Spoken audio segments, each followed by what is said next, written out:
Welcome into OutKick the Show. I am your fearless leader, Clay Travis. I hope all of you are having fantastic Fridays wherever you may be across this great country or around this great land. We have got a lot to be thankful for, and the number one reason we have to be thankful is SEC football kicks off tomorrow morning at noon Eastern, 11 a.m. Central, 10 a.m. Mountain, and 9 a.m. Pacific. And I'm not going to lie. Fingers crossed that all 7 games are going to happen and all 14 teams will be able to play. But I honestly think your boy, who people accuse of being emotionless, is actually going to tear up a little bit when the games actually kick off because of all the work that was necessary to make this happen. And I want to give a shout out right off the top of the show. He was on my radio show today. He is Greg Sankey, the commissioner of the SEC. I really believe this. I believe that no one in all of the country is more instrumental in the fact that college football is going to be played than the commissioner of the SEC, Greg Sankey. It would have been easy to give in to the Corona Bros. It would have been easy to curl up in the fetal position and say, we aren't going to do it. But Greg Sankey, even in the face of the Big Ten and the Pac-12 and the MAC and the Mountain West all canceling, managed to keep everything together in college football such that everybody else is now coming back. And we haven't done a documentary before with OutKick. But the very first documentary I want to do a behind-the-scenes story about how college football managed to still play, even with all the people throwing body blows all day long. I think I can get every commissioner. I think I can get the President of the United States to sit down and talk about it. I believe it could be an incredible story, and I want all of you to know about all the background work that was done that was not public, and all the people who put so much time, energy, effort, administrators, players, coaches, fans, parents, all of it. I want to tell that story because for me, it is an incredible triumph of sports, bringing so many different people together from so many different backgrounds to find a way to make something happen that many people said was impossible. That is, to me, the American story. The fact that college football is happening this year is an American triumph, a metaphor through sports of what we all stand for and where we can go if we all pull in the same direction. America is about finding a way, no matter the obstacles, to success. That's what America is. And one of the things that's so frustrating to me about the last 6 months and the response of the coronavirus and the Corona Bros and everybody else is the number of people who said the way to respond to this is by doing nothing. It's by staying in your house. It's by getting underneath the covers and begging and hoping and pleading that something is just going to go away. No, no, no. That is not the American way. Safetyism is not the American way. Wrapping people, your kids, and everyone else in bubble wrap and begging and pleading and hoping that nothing bad is going to happen is not the American way. It actually represents everything that is the opposite of what America was founded upon. This constant quest for victimization is anti-American.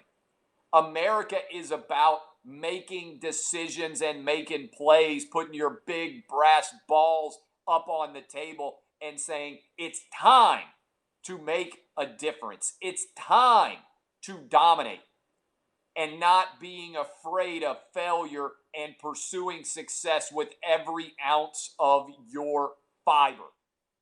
Okay? The Corona Bros represented failure. They represented retreat. They represented safetyism. They represented perpetual victimization and impossibility of success. That is what they embraced. And I fundamentally reject that with every core of my being, and I will fundamentally reject that with every core of my being for the rest of my life. And that is why I think college football is such an incredible triumph. If you also reject all of the things that I just said, if you are an anti-corona bro, if you reject the constant victimization culture that ESPN shares every single day, go sign up right now for the OutKick VIP. We need you in our army. We need you aligned with us and continuing to drive with us forward. We need you to be the point of the spear in our army fighting against the Corona Bro losers out there. We are expanding. We are growing rapidly. I believe we are going to win this battle. But we need as many soldiers as we can possibly get. Line up. Go subscribe with us today. You get an autographed copy of my book. You get the ability to comment on our articles, an OutKick VIP message board. You also get an OutKick VIP phone line to call into my radio show. So many different things that are going to roll in together. It's an incredible opportunity. You get exclusive access to Jason Whitlock, myself, and other writers. We're in the middle of a major battle, and we need more soldiers. Sign up with us today. Outkick.com. Also, if you're just lazy and you just want to gamble, you can also go to FanDuel.com/Clay and you can get $1,000 to gamble with. If your state doesn't allow gambling yet, Tennessee, Michigan about to come online, you go sign up. They will send you an email the minute you can legally gamble, and you will get $1,000 to gamble with at FanDuel.com/Clay. Get hooked up right now. All right, I got to give credit to Charles Barkley. So many idiot sports media members and athletes have been spreading disinformation and propaganda and total lunacy surrounding this Breonna Taylor story out of Louisville. Couple of background facts that are important. There was a warrant.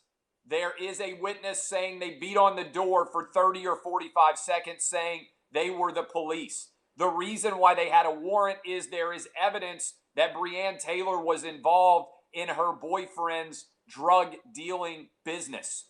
And so when they showed up, there is a witness saying they were banging on the door, saying they were police when no one came to the door.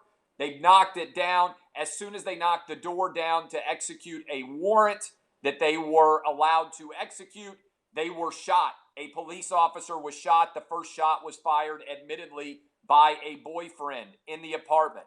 The police officers then returned fire. They somehow did not hit the boyfriend, and they hit Breonna Taylor instead. So everybody out there that is obsessed with this case, at least get the facts of the case right. After that, they conducted a massive investigation. And as part of that investigation, they presented, the state of Kentucky did, all of their evidence to a grand jury. The grand jury heard all of that evidence and then elected not to bring murder charges against the police officers because there wasn't sufficient evidence to do so. There wasn't evidence to do it. I wish that no one ever died. I wish the police never shot anyone. I wish no one ever shot the police. But the facts matter in this case, and they matter in a big way, and most people don't know them. And the reason why I'm speaking out so significantly about these facts right now is I realize my own wife didn't know it. We were in the car last night after picking up our kids from sports, and my wife was asking about the case. She said she had seen it in the news. She didn't know the details. And I said, you know that the boyfriend shot a police officer first, and then they returned fire, and that's why she died, right? And she said, no, I didn't have any idea about that. The vast majority of people out there, probably the vast majority of the rioters, certainly, I bet the vast majority of media members as well as athletes have no idea about the facts in this case. They haven't actually looked up at all of the facts. Somebody just said your wife doesn't listen to your show then. Yeah, a lot of times she doesn't. She's busy. Would you listen to your spouse for 3 hours every day if you lived with them otherwise? I probably wouldn't. I'm going to be honest with you. She hears me all day long saying many of the same things that I'm saying on the show. We got 3 kids. I don't blame her. I wouldn't listen to me for 3 hours if I were already married to me and already heard everything else. There are millions of other people listening to me every day. My poor wife has to listen to me all day long already. That's what she signed up for. The last thing she wants to do is get in her car when she's finally able to escape being around me and put on my voice and listen to my voice in the car. Would you want to listen to your spouse for 3 hours when you were in the car by yourself, able to do whatever you want to do? I bet hardly any spouses would want to do that. How many of you would put your wife on for 3 hours every day if you were driving around in your car? How many of you would put your husbands on for 3 hours every day if you were driving around in the car? Almost none of them. Almost nobody would. So yes, my wife doesn't listen to every word, but she is representative of many people in this country who are just busy. And they see stories and they see them popping and they know kind of a few details here and there. And that's why I got to give credit to Charles Barkley, because he was actually willing to speak truth to power. He said this whole defund the police movement that Colin Kaepernick and ESPN are pushing like crazy is absurdity. 80% plus of inner city minority residents are opposed to defunding the police. Many of them actually want more police because their neighborhoods are dangerous. And even if the police are imperfect, if someone outside of your house is committing a crime, you want to be able to call somebody. You don't want to call a community organizer to show up when somebody's armed outside of your house and try to convince them to leave. The people who need more police more than anyone are people who live in inner city neighborhoods where crime is much more common. And so Barkley is speaking a truth that the vast majority of Americans embrace, but that super liberal, woke, mostly white people have convinced themselves is what should happen in this country. They are idiots. Props to Barkley for speaking out there, and also props to him for saying on television something that I haven't heard anybody else in sports media say. Hey, the reason why the police fired was because one of them was shot. If you shoot a police officer, guess what is likely to happen to you? You're going to get shot too. Period. Okay? This is pretty straightforward and simple. You are not a victim if you shoot a police officer and they shoot back at you. Okay?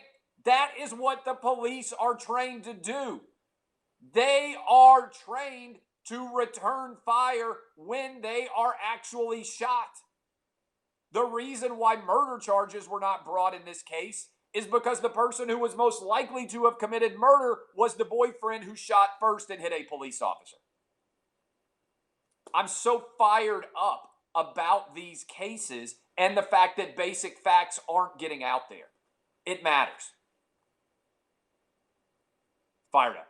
All right, so positive news. All right, so props to Charles Barkley for speaking truth to power inside the NBA, for doing what no one at ESPN could do. By the way, this shirt perfectly epitomizes the disaster that this week has been for OutKick. For MSESPN. OutKick's had a phenomenal week. I appreciate all of you who have signed up. We've had one of our best VIP weeks ever because so many of you are trying to kick your ESPN habit and you're coming over to OutKick. All right?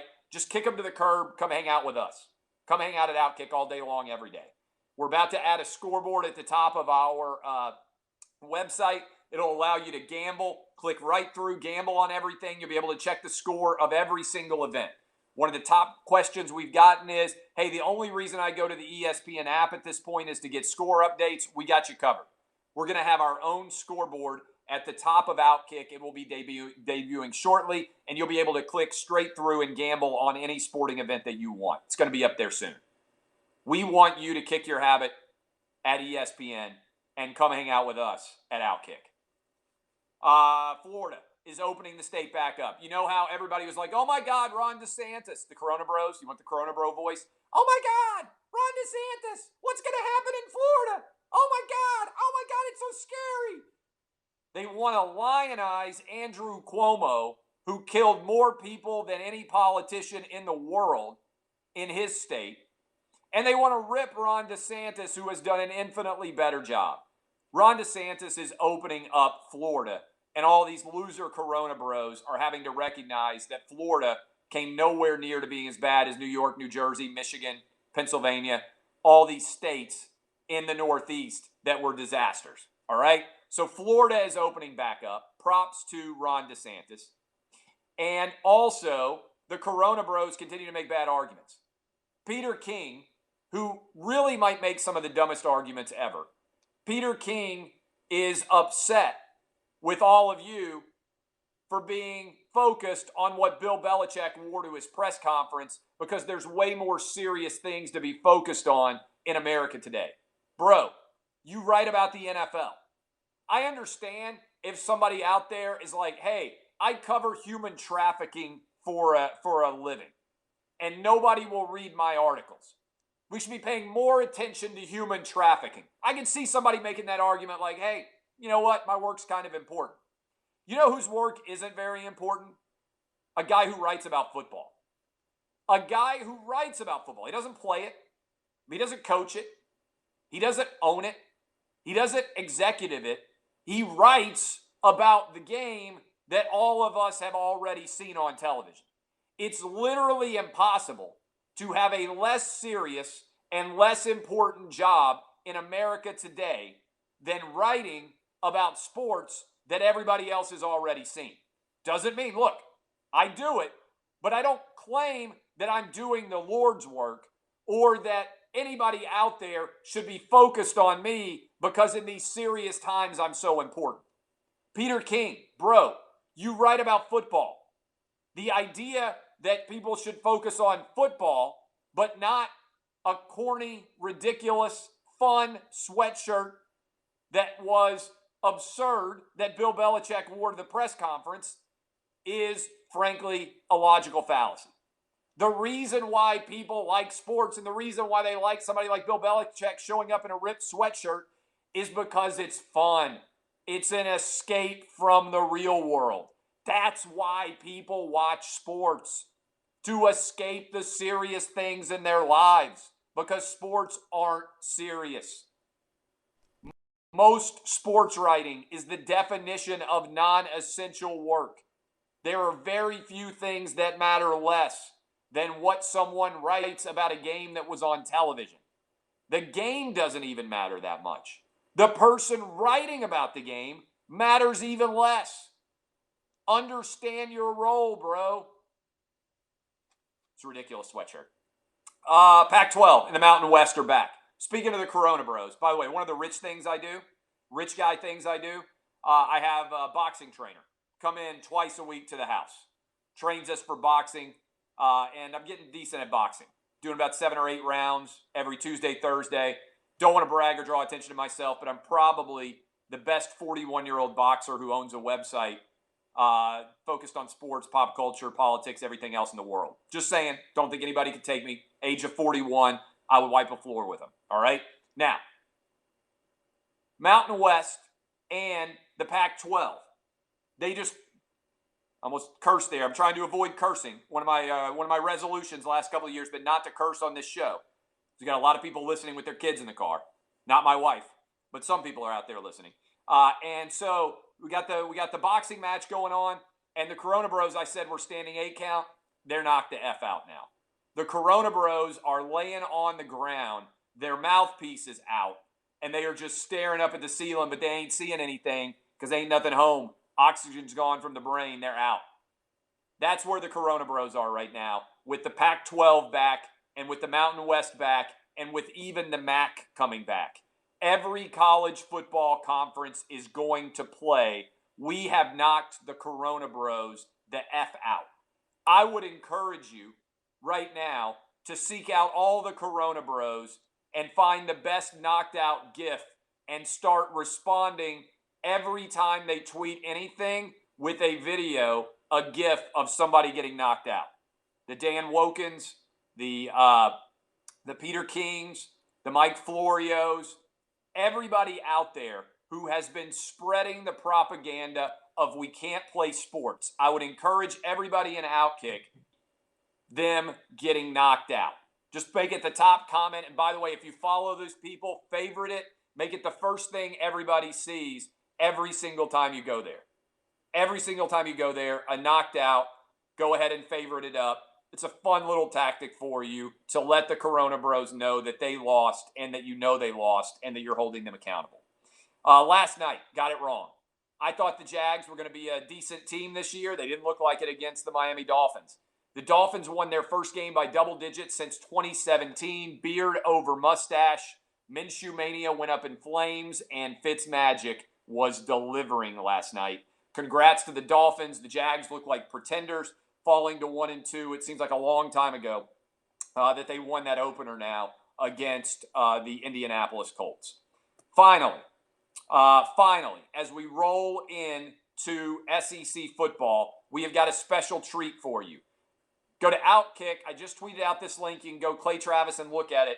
We've got T-shirts for all the major college football programs that I would encourage you guys to go buy, wear around your college campus, wear them to the games if you're going to the games. It's OutKick logo with your favorite team associated with it. I think you are going to love them. We're going to sell thousands of these already, and you guys are going to be well on your way to helping us spread the magic that is OutKick. All right, I love all of you. I'll tweet out the links for all my college football gambling picks. They're up on OutKick. You can search those out as well. I thank you for all the support you have given OutKick as we fought the battle to bring back college football. You are a big reason why college football is being played. Your support of OutKick, your support of our arguments, your support of all the administrators, the players, the coaches, and the parents, all of you said no to the Corona Bros. We refuse to go quietly into that good night. We are going to play sports this fall. And by the way, it's not just football. All fall sports are being played everywhere. Massive amounts of credit to you. I'm going to be emotional tomorrow because I'm so excited for college football to be back and for us to have won that battle. I want to say to all of you, as I finish the show today, profoundly and deeply and from the heart, thank you. Also, DBAP unless you need to SBAP, and kisses for all the haters. Thanks for making me rich. Tomorrow I'll be even richer than I was today. That's how things work when you don't live like a Corona bro and curl up in the fetal position and try to hope that you survive. When you go grab life by the balls and roll with it, you end up super successful and rich and maybe even with hair like this. Thanks, haters. I'll see you guys tomorrow. SEC football is back. Love you. See ya.